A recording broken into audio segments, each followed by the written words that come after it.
Reddit users, what's your natural disaster survival story and what lessons did you learn? I lived in New Orleans, Louisiana in August 2005, when Hurricane Katrina made landfall. My family and I had lived through hurricanes before, but we had never experienced anything like Katrina. The winds were howling, and the rain was pounding the roof and windows of our home. The power had gone out, and we were left in darkness, except for the occasional lightning strike. As the hours passed, the water started rising. It crept up the front steps of our house, and soon it was lapping at the door. We knew we had to get to higher ground, but the only option was to go up to the attic.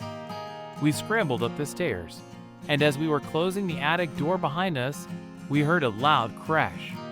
It was a tree that had fallen on our house. We huddled in the attic as the water continued to rise. It was hot, humid, and pitch black. We had no food or water, and the only way to use the bathroom was to pee in a bucket. We listened to the radio for news, but the batteries were running low. The reports we heard were not encouraging. The levees had broken, and the city was flooding. The water kept rising, and soon it was up to our necks. We had to swim to stay afloat. We were scared, tired, and hungry.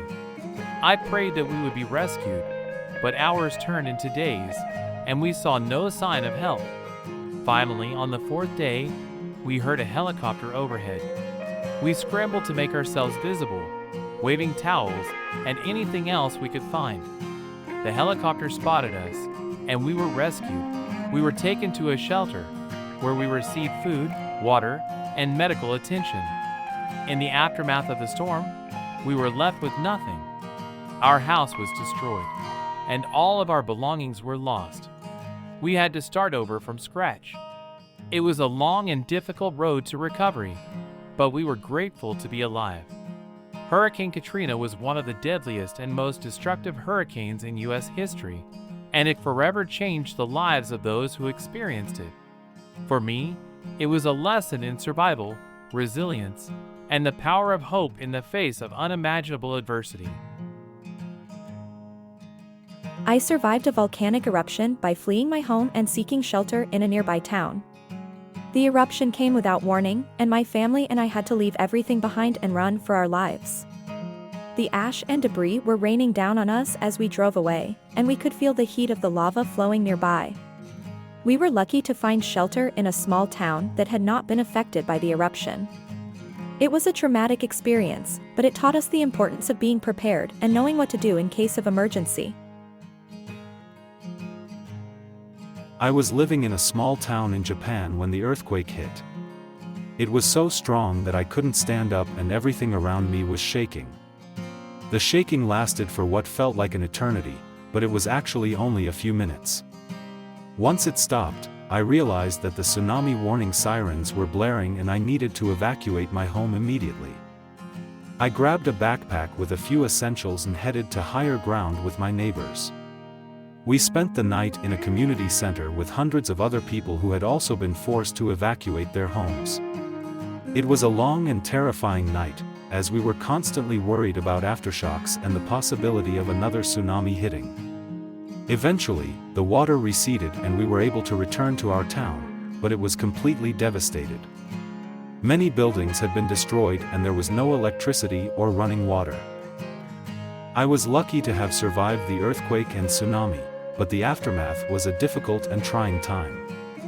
It took months for our town to recover and for life to return to some sense of normalcy.